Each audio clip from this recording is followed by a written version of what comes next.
Hi, I'm Kevin Harrington, an original shark from the Emmy and Win. Let me do it one more time. I'm sorry.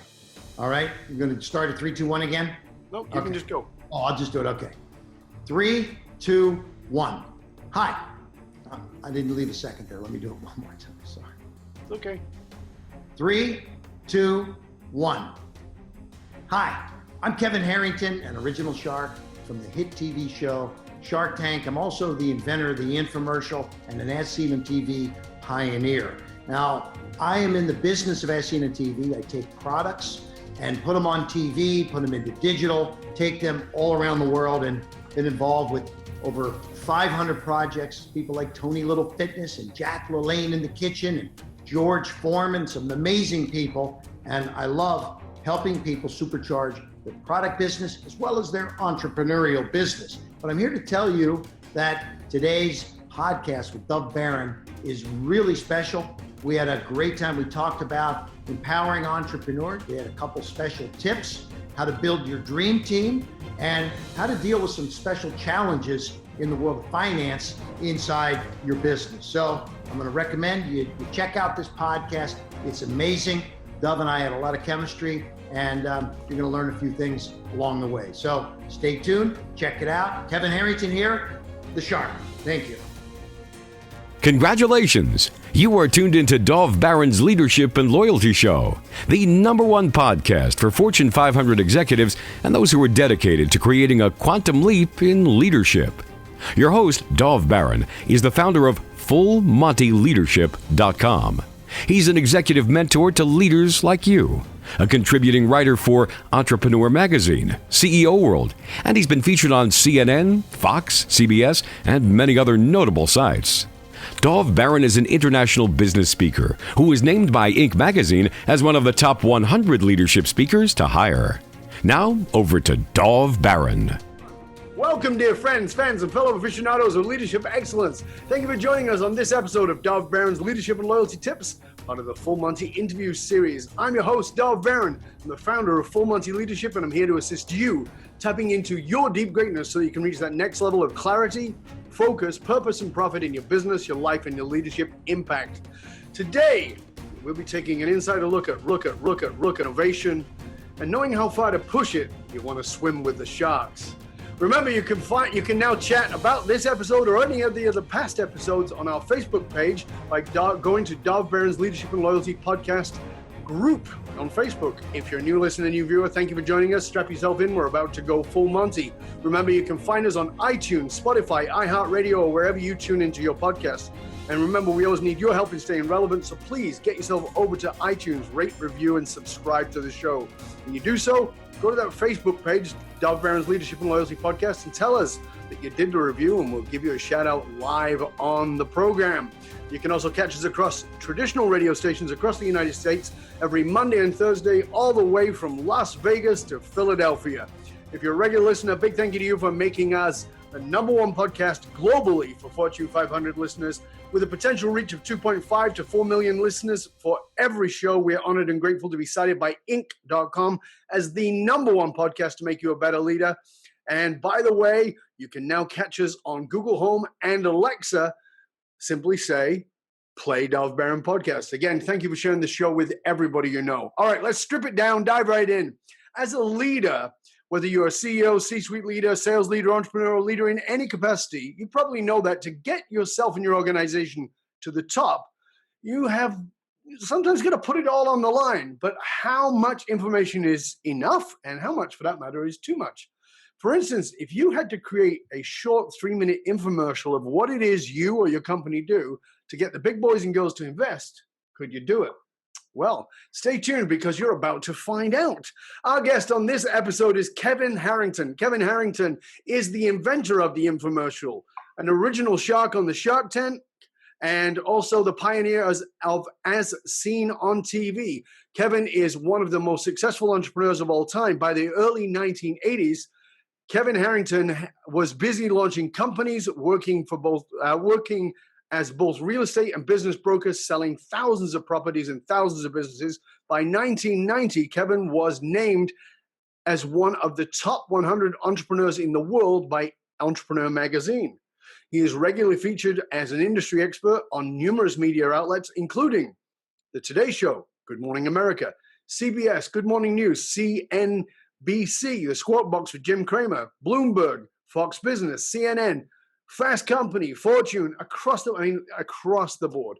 In 2009, Kevin Harrington was selected as one of the original sharks on the Shark Tank, which, of course, as you're probably aware of, is an ABC Emmy Award-winning show. His episodes can currently be seen on CSNBC. Please put your hands together and welcome the original shark himself, Kevin Harrington. Oh, what an intro. Fantastic. Thank you, Dov. I tell you what, I've never had one like that before. That was powerful. I like that. It's good to have you on, man. You and I, we were chatting about this before we started recording, but you and I had met originally about 8 years ago through some mutual friends at a conference, and we were hanging out together. It was for people in our world. Yeah. And, it was very interesting because there was already a buzz around you then, and I think, what year was it Shark Tank took off? Shark Tank, I got the phone call in 2008, and then 2009 we started filming. So that's about 9 years ago. But right. Yeah, so 8 years ago we would have just been getting it off the ground. Right. But there was already a buzz. It took a while for Shark Tank to get a little bit of a buzz, but it's been an amazing format. And Mark Burnett is one of the smartest guys in television for sure. Right. Yeah. So he owns The Voice, The Survivor. He did all those shows with they called The Contender, and with Sylvester Stallone and Donald Trump and the Survivor show. I mean, big stuff. And Shark Tank has been, they now have all these celebrity sharks, Richard Branson and Alex Rodriguez from the Yankees. And of course, Mark Cuban has been a shark, et cetera, et cetera, et cetera. It's all over, and it's done really cool well. To be associated with such an esteemed group of people. Indeed. Now, I said that you were the inventor of the infomercial. Tell the story of how that happened. So it goes back to the early 80s, and I was sitting at home. I had just ordered cable television, so you have to kind of put yourself in my shoes, because I'm at that time, and this goes back 35 years ago. When you were 7. Yeah, I wish, but a couple years older. But I was watching CNN 24 hours of. I just got CNN, MTV, music, ESPN 24 hours of sports. I got to the Discovery Channel, and there was nothing on the screen. They had these colored bars up, and so I called the cable company, thinking there was a problem with the transmission. And I said, "Look, I'm getting all the channels except for Discovery," and they said, Discovery is only an 18-hour-a-day channel. 6 hours a day, we put up colored bars because we don't have programming. And that's when the light bulb went off. What can I fill that time with? Unused time is, someone else's adversity is an entrepreneur's profit. And so much like today, they fill the hotel rooms with Hotels.com, and Priceline filling airplane seats, et cetera.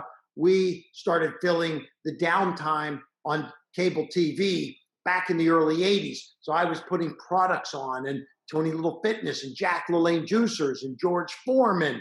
And all of a sudden, I built a business that had hundreds of employees, billions of dollars in sales.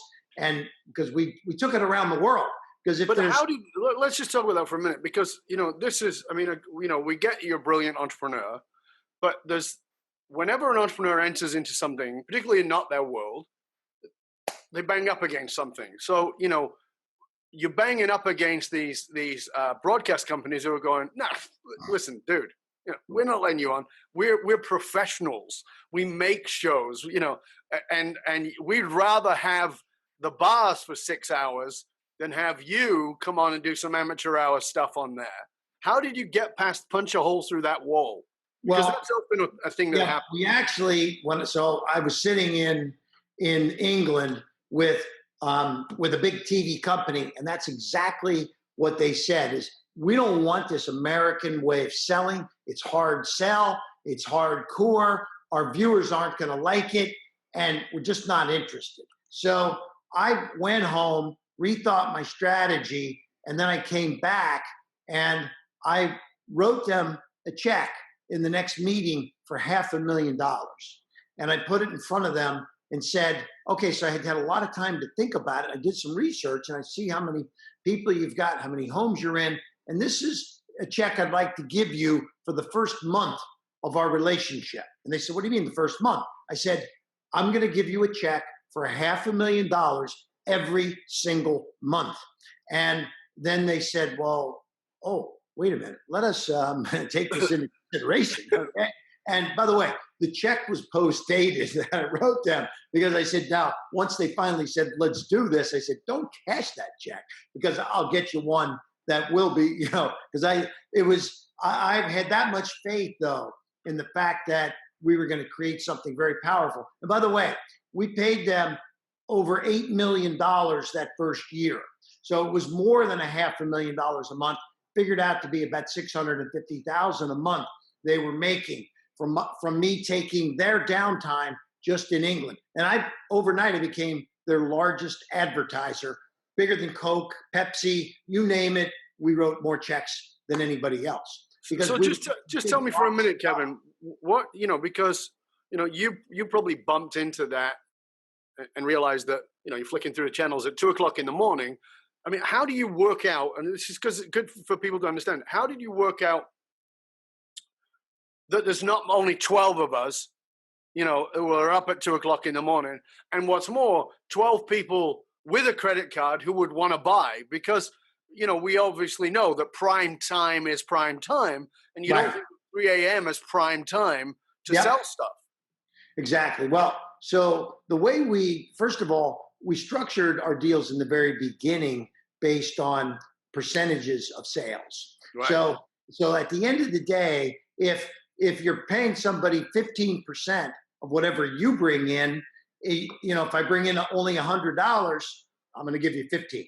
If I bring in 1,000, you get 150. But I was bringing in literally millions of dollars, and they were getting a lot because this is the thing. The station in England that we picked up, they actually went off the air at 6 p.m. And because they didn't want to compete against the BBC News. So they thought, we have to be respectful to the BBC. Everybody in the country is going to be watching the news. Well, guess what? Maybe most of the people were, but the 15% of the people that weren't loved watching our infomercials, and we were crushing it at these hours because that's prime time. 6 p.m. to run an infomercial. Now, we did 3 a.m., 4 a.m., and 5 a.m., and the sales were very small. But we had some good times also. So it was, and at the end of the day, once they saw they were getting a lot of money, they were trying to free up. Well, what if we gave you this block over here and this? Because they realized the more they run us, the more they make. That's amazing. It's amazing. So tell us about how your business was used as a class case study for many years, I believe, at Harvard and MIT. Yes. So one day I don't know how the word got out, but I think it came through. I was one of the original co-founders of the Entrepreneurs Organization, EO. And there's chapters all over the world, Vancouver, England, India, you name it. We're in 150 cities. And so I think EO saw my meteoric growth. I mean, we did 55 million our first year, and then we went to 85, then 150, then 300. This thing was taking off. So I got a phone call from Babson University, and it's an entrepreneurial college. And they said, hey, we do case studies on companies. We'd love to talk to you about doing a case study on what you're doing. And can we send some students down, cut a deal with them? Over 6 months, they sent these teams of students in who followed us around, ups, the downs. By the way, we had plenty of action all during the process. They got to see the good, the bad, and the ugly because we gave them full access to the internal workings of what we were doing. And there was some amazing things that were happening, both positive and negative, but we survived it all. And make a long story short, it became very powerful education for entrepreneurs around the world. And the number of people that have taken that was taught at MIT and Harvard for about 13 years annually. And I'm very proud to say, that because of that, they've done a few other case studies since this program, but invariably the people come back and say that the rise, the fall, and the rise of Kevin Harrington was a lot of fun. That's for sure. So what was the fall? Well, during the process of them being there, we were growing so fast, the bank pulled our merchant account. And so I was doing $2 million a week in sales, and we were rolling that 2 million every week to week. And so I didn't start in the business wealthy. I was an entrepreneur with no money when I started, like $25,000. I leveraged 25 grand into $100 million business very quickly. But that 2 million a week was my cash flow, and it was profits sitting there that I rolled week to week to week. Right. Bought inventory, bought media. And one day the bank said, you're growing pretty fast. We want a little extra security. Instead of us depositing your sales, because they cashed our credit cards and then put the money into our operating account. And one week they said, we're just going to grab that 2 million because we have the right to. And they just figured we had just tens of millions of dollars. Like, who were we? Were we some big jewelry company just making a fortune or something? They literally put us out of business. I couldn't make payroll, and we couldn't buy inventory. And we ended up having to do some very crazy things to get through that mess. So, just imagine one day, literally they took it out of our account. Because, leaders, entrepreneurs particularly, have been faced with those things. I know I've done those things where PayPal put a stop on, and they just, they hold your money, or one of the merchant gates do the same thing. So tell us how you get your head around that, because I'm sure we've got entrepreneurial leaders watching, listening, who are going, in this moment, that shit's happening to me. Right. They just closed my business because I'm doing too well. Because that's really what it is. Exactly. How do you get your head around that? So, in the first thing that I thought of is there's no way they can do this. And I found out there was, because we signed papers that allowed them to. Because you're getting a merchant account, they put a stack of papers about this thick in front of you, sign these, and boom, tells them that they can do anything they want. But so, at the end of the day, it was negotiating that we had to do. But this is what came out of all of this, is I had a dozen products that we were running at that time. We had one of those items that was causing some problems, and that was what alerted the bank. They had this one item that was excessively generating high returns. We had a problem with the manufacturing. We had some extra defects coming from the factory, and we were giving the people their money back. But a lot of people go right to the bank and complain, right?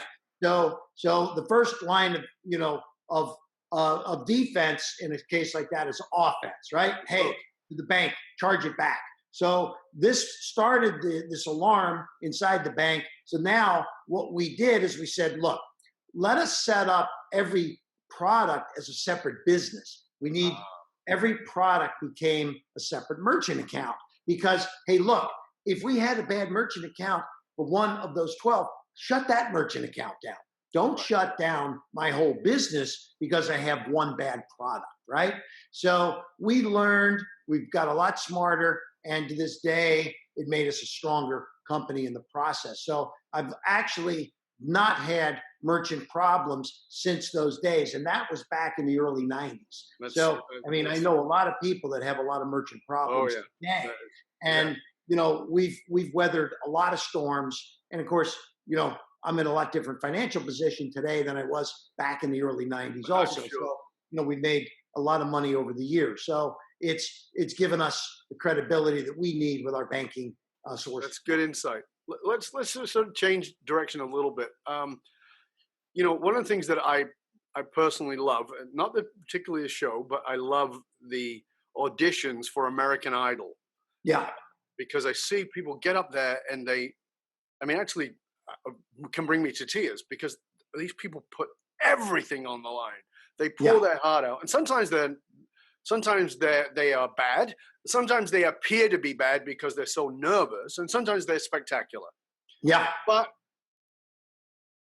that's kind of what they're doing on Shark Tank with their idea, their product, whatever it is. Yeah. Why do you think people, aside from wanting somebody to invest, which is obvious, just like you go on American Idol because you want the judges to give you the yes, but why do you think people want to be on Shark Tank? Why do you think they want to put it all really out there? Couple reasons. First of all, this is the funny thing. When I met Mark Burnett and he said, I want you to be a shark. And I said, what's a shark? And he said, people are going to come out. They're going to give you a pitch in 3 minutes. And you have 3 minutes from there to ask questions and make up your mind whether or not you're going to invest in their idea. And I said, Mark, you might think that I'm going to say this is going to be very difficult, right? He says, yeah, I've talked to dozens of potential sharks and they're all saying this is very tough to be able to make that kind of decision. I said, I've been doing that for 25 years, Mr. Mark Burnett. And he said, really? He said, what do you mean? I said, I go to the hardware show, the houseware show, the fitness show, the golf show, the beauty show. I take pitches and they pitch me. I don't even give them 3 minutes. Sometimes I give them 1 or 2 minutes and I either green light it, red light it, or say, I need more information. And most of them get a red light, but I green light quite a few and we get a lot more information from a bunch. I've done this thousands of times and I've financed over 500 of these deals. So this is what I do. Now, so people that are in business that need money, they've got to go out and pitch. Who are they going to pitch to? They got to pitch to investors. Now, the advantage of Shark Tank is they're not only pitching to people that can give them the money, but they're getting brand recognition and awareness on national television, on ABC network, in front of tens of millions of people, potentially. And by the way, every show that gets shot reruns on ABC, plus on CNBC, plus around the world. And so this is an amazing fact that these people are getting all of this exposure. It's a win-win for everybody. Yeah, because even if you, I remember reading about somebody who'd gone on Shark Tank and it got rejected, but has actually become very successful, and it was mostly because of the exposure. So it's a great insight. What you said you've invested in like 500, I think you said, products. Yes. Yeah, more than that now. What was the worst one you ever financed? Well, I financed a bunch of losers for sure. Okay, many more losers than winners. Okay, so That's part of the course, right? It is. Look, if I've hit on 1 out of 3, maybe 1 out of 4 of the projects, and this is the thing. I say fail small, lose a little, but so that when you make one that works, make a lot.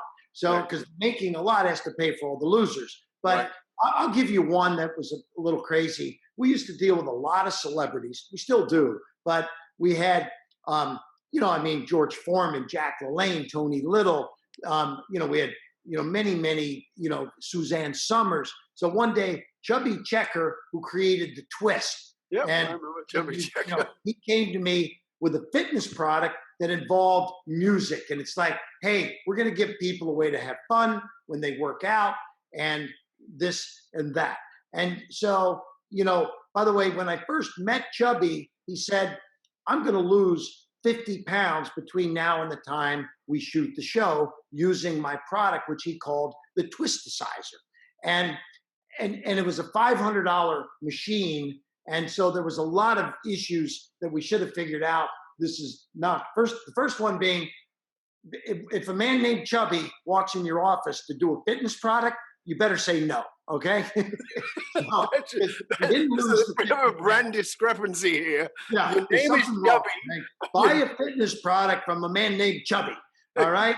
And so it was, I won't even tell you all the things that happened. Chubby got a little difficult to deal with. I don't like to bash anybody, so let's not even go there. Let's just say a $500 twisting fitness product was not in the cards. bombed. I lost $500,000 on that project.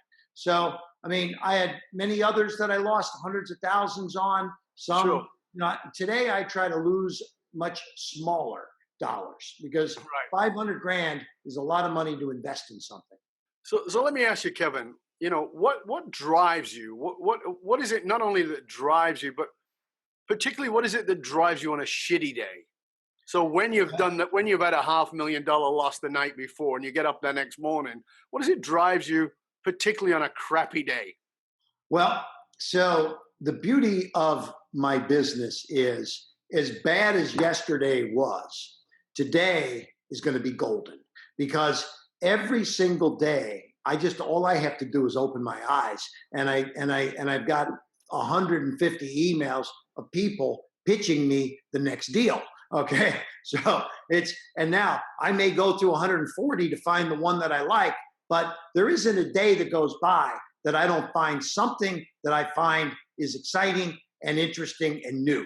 And so I can't take on everything that I see, but the reality is this, is I'm in the business of, it's sort of like if you're an investment banker and you're a venture capitalist, not everything's going to hit, but every now and then you're going to get the Uber, you're going to get the Amazon, you're going to get involved with a Jeff Bezos or somebody that is going to just go to the moon. I got involved with Tony Little. My first show did $350 million. And Right. so I only invested $18,000 to get back $350 million. So I would like some of those returns, please. yeah, I would like those returns. Right. I mean, if I lost a little bit, I lost a little bit yesterday, but it's going to come back tomorrow. So now in the beginning, it was hard. I didn't realize, sometimes I felt I'm done. I've had 7 in a row that bombed because even though I say I'm 1 out of 3, I might go through 18 losers. Yeah. To get And then you get the next 3 to become winners. And so, I mean, there's many a day, a year that I went through where I'm thinking I lost it. I don't have the touch anymore. And so that's when you have to, you got to go to I always see in the old days, I tried to do it all myself. Now I've surrounded myself with a dream team and I say, guys, what are we doing wrong? What do we need to do? We need to step this up. We need to take it to the next level and get into some new blood here because we're striking out. We're not hitting our stride.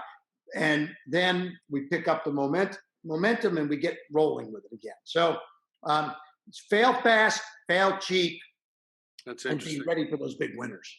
When for me, I've been doing this 34 years too. So I've been doing this a long time and I've worked with a lot of high level leaders individually and with their companies.